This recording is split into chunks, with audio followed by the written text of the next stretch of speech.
Hi, it's Vias Tarot. Hello, Capricorn placement. So, love reading for this month of September. Okay, so titingnan natin si past and si current.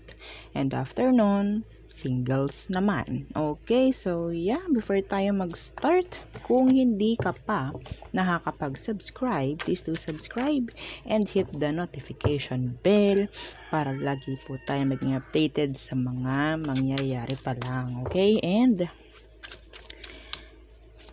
pagdating sa private or personal reading, kung meron pong tanong, message lang po sa atin pong FB page for more info. And yeah, don't forget na i-follow ang ating FB page. Okay?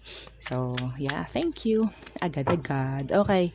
Capricorns. So, ano bang meron sa mga Capricorns? Kuha tayo ng dalawa. Okay. Anong meron? Capricorns. Tilawak yung manok ko. Capricorn, anong meron? Confessions. Okay. Unveiling, coming clean, messages. Meron nakukuha nito. I don't know kung sino. Kung sinong zodiac. Okay. So, confessions. One more. Okay. Oops. Capricorns. Okay. Broken. Shattered, heartbroken, destroyed. At the bottom of the deck, curse. Oh, si Sagittarius nakuha niya to. Yeah, maybe you're dealing with a Sagittarius. Yeah. Kung meron man, panoorin nyo rin. Maybe. Okay? So, here's confessions and broken.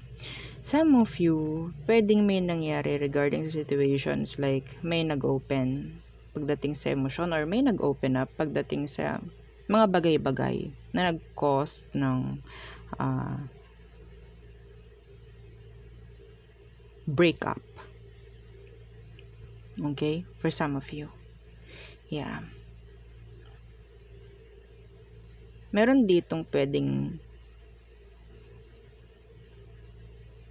talagang, ang tawag dun, hindi na nagtago. Okay? So, tingnan natin, ha? Ano bang meron? Anong situation nyo talaga? Capricorn. Capricorn. Anong situation nyo? The Two of Wands. Okay. Lagay natin to dito. Nahiya naman. Okay. Ano tong Two of Wands. So, nire-read natin si past or si current mo. Okay? So, si Two of Wands pagdating sa situation. So, there is confusion or parang pamimili. Okay? Meron ditong nag-open up talaga. I don't know why. May naririnig akong ganon. Crossroads. May naguguluhan. Yeah. Meron ditong gustong sabihin nating magkaroon ng clarity or closure for some of you. Tingnan natin Two of Wands situation. Yeah, the Star in reverse. Bakit nangyari yun? Yeah, may narinig akong ganyan. Bakit nangyari yun? Akala ko ba ganito? Yeah. Yeah. The Seven of Pentacles. This is like a waste of time. Parang lahat dumating sa punto na may inasahan. Pero may nag-open up. Like, sabihin natin may naging totoo na. I don't know kung ano. na nag-cause ng heartache para sa iba or para sa kanila. Okay? So, tingnan natin ang emotion niya for you, Capricorn.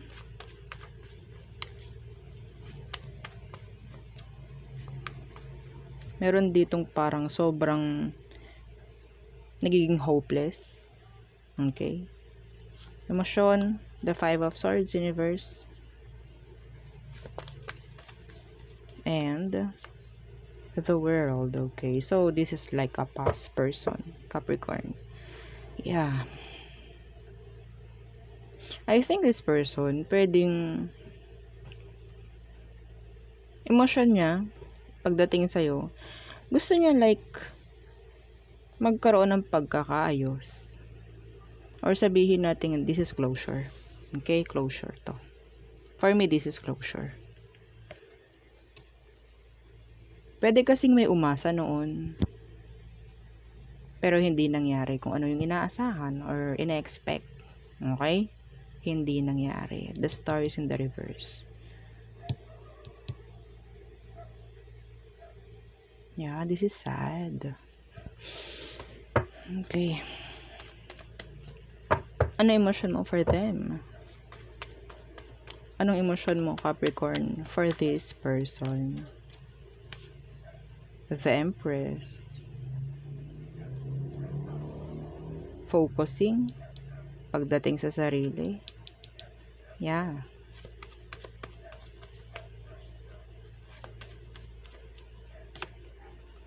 The Hangman.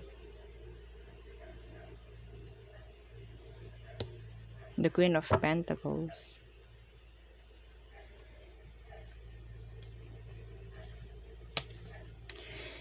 Okay. Yung iba sa inyo, Capricorn, is like, mas pinili mo na unahin kung anong mga dapat unahin. Okay?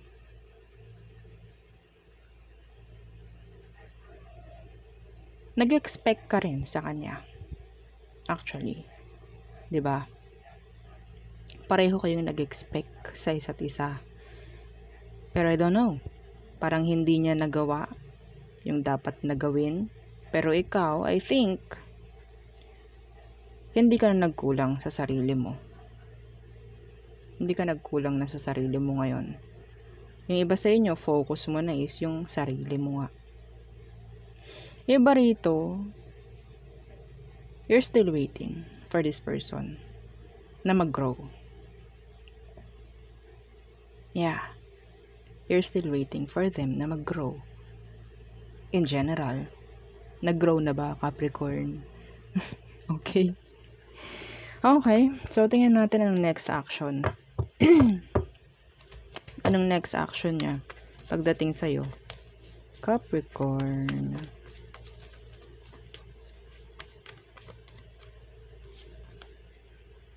The 10 of Pentacles.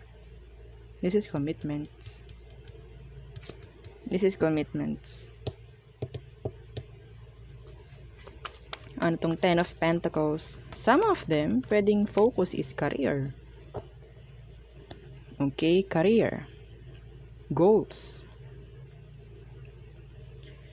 Yeah. Well, I think pwedeng kikilos na sila sa mga like sabihin nating gusto nyong mangyari, no? Parang naghihintay kayo ng growth for them. Well, siguro may effort na itong taong to, or effort na, I guess. The 2 of Swords. Yeah. I think this person will try to maybe avoid you sa ngayon and focus na lang muna pagdating sa career, sa kaperahan in general. Okay? If, kasi si Empress, this is someone who is a mother figure, a father figure. Okay? Sana wala ditong parang, alam mo na, the 10 of Pentacles is here. Family. Okay? Sana walang ganun. Na parang kaya kanya ina-avoid.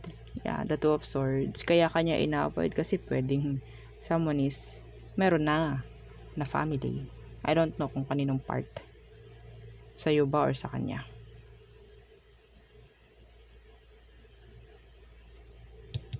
Two of Wands. That's pagpili. Okay? Pagpili.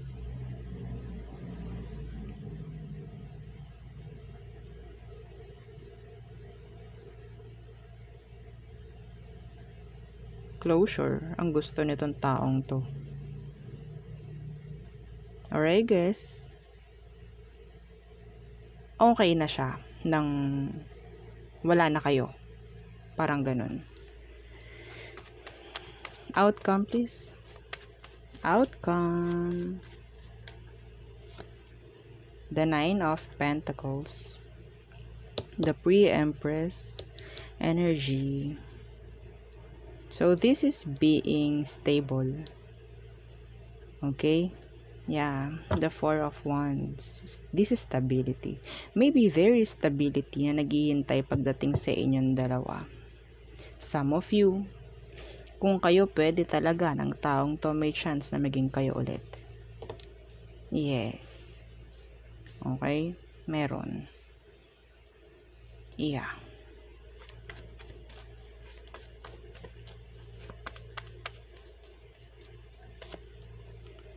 Okay. The Knight of Wands in reverse. So, I think outcome is like gagawin mo yung gusto mong gawin, gagawin niya yung gusto niyang gawin.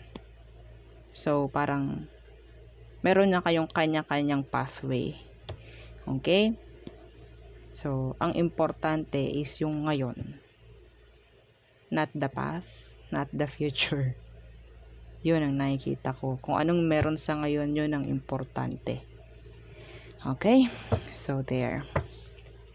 So, next is singles. Okay. Hang on. Tayo magpalit ng mga blackboard. Oo. Kamusta ba yung iba dyan? Hindi ba kayo binabagyo? Ilang bagyo ata yan. Oh. Okay. Singles. Bakit ko binaliktad? Okay. Singles. What's coming? Who's coming for you when it comes to love? Okay. If you're interested sa new love, sa new person, anong meron sa kanya? Anong meron?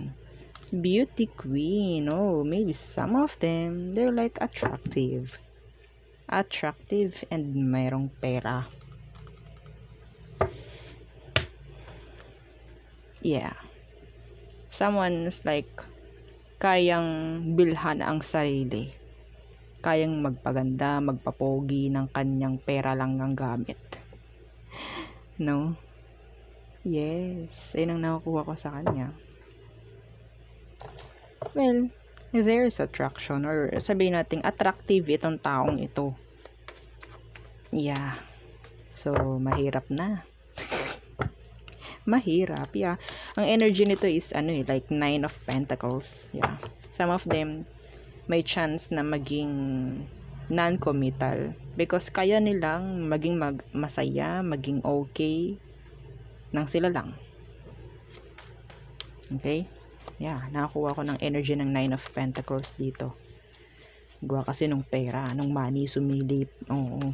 Okay?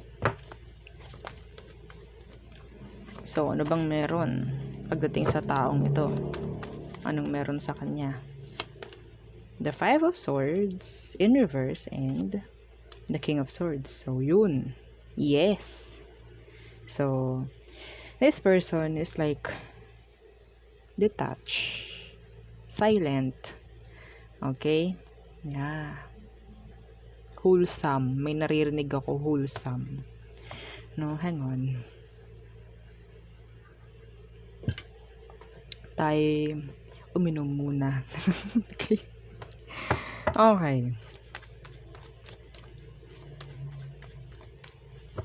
Some of them pwedeng aqua. Pwedeng air sign. Like, tahimik. Okay.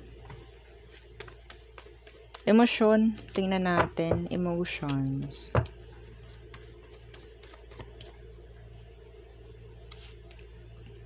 The Eight of Swords. Why the Eight of Swords? The Nine of Cups.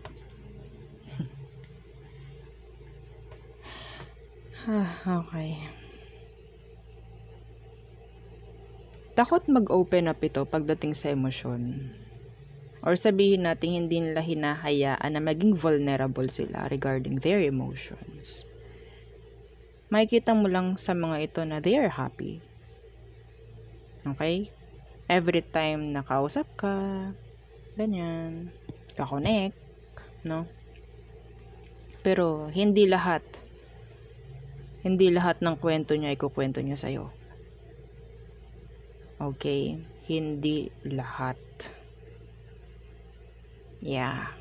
So, tingnan natin ang emotion mo for this person.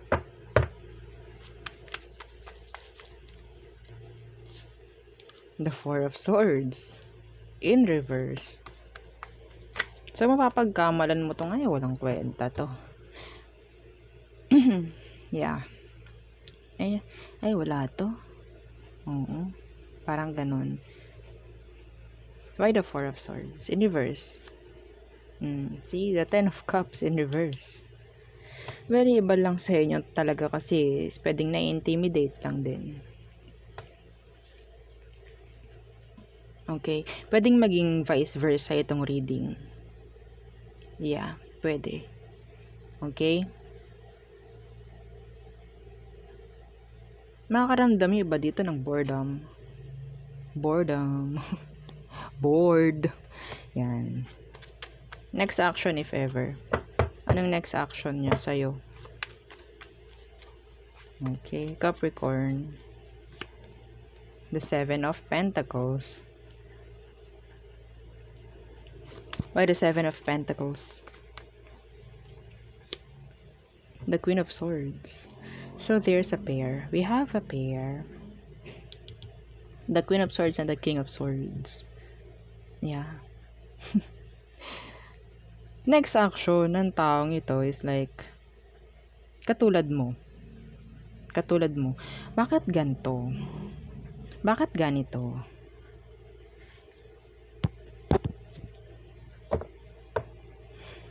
Nai-intimidate kayo sa isa't isa. Or mai-intimidate kayo sa isa't isa. Nandyan yung hintayan, like, waiting game. Yes. Waiting game.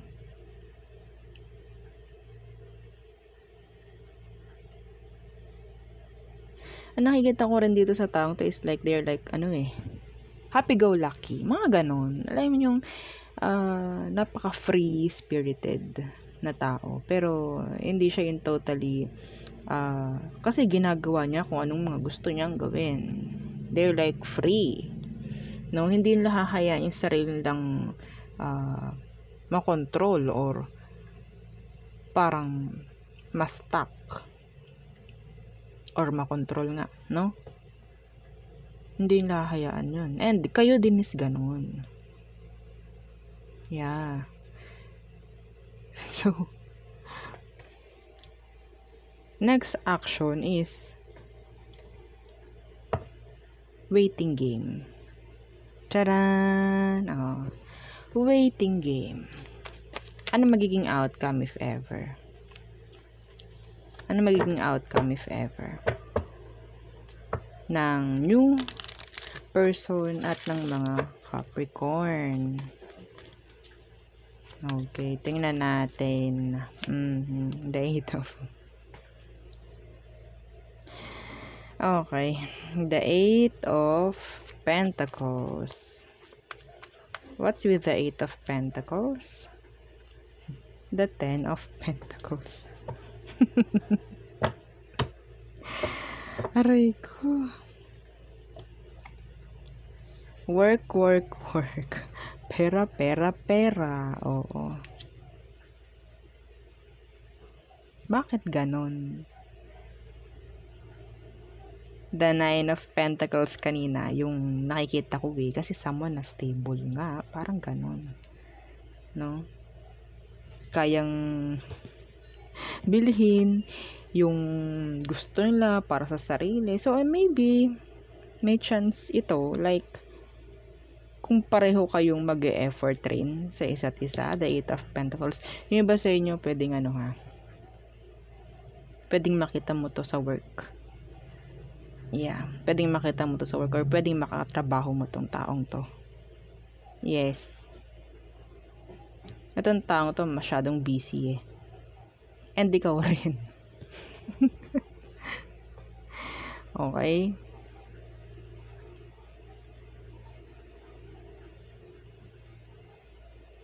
Itong taong ito, ayaw nito ng parang sabihin nating laro. Okay? Wala ditong playtime na mangyayari. Wala. Bakit gusto nyo playtime? Seryoso tong taong to, Capricorn. Magkakaintindihan kayo nito lalo na pag ang topic nyo pera.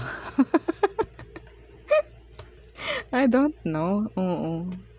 Ewan. Parang doon kayo lagi magkakasundo. Uy, gusto ko yung topic natin, yung sweldo ha. Yes. Ay, magkano yung sweldo mo nung nakaraan? Yung mga ganun. Kahit hindi man kayo magkatrabaho ng taong to, pwedeng yun ang magiging topic nyo. Kaperahan. Nakakatuwa. Pero, yeah. Yun nga lang. May chance to. Yes, meron. The Ten of Pentacles as the outcome. Meron. Okay? Meron lang talaga ditong pwedeng isang issue or isang dahilan kung bakit hindi kayang mag-open up nung isa. Yeah. So, siguro, hindi pa like handa na mag-settle, I guess. So, gusto lang ng taong to is pag-usapan yung sweldo. Anak ng tokwang yan, okay? Well, masisiyahan naman kayo doon. Oo. No? Yung iba sa inyo, ha? May chance na itong taong to is a joker. Mga ganon. Alam niyo yung mga ang tawag doon? Mga hataw niyang, mga hataw. Okay, yung mga yung bitaw, yung mga ganyan. Even though some of them is like napaka-tahimik. Yeah. Pero kapag talagang naka-close mo na, dyan na, lalabas na yung totoo. Okay? Yeah. Minsan, kapag hindi mo to makakausap, you feel lonely. You feel sad. Yeah. So, nandyan na yung paghahanap. Nandyan na yung paghihintay. Okay? So, there. Yun ang ating reading for Capricorn placement. So, yeah. Thank you.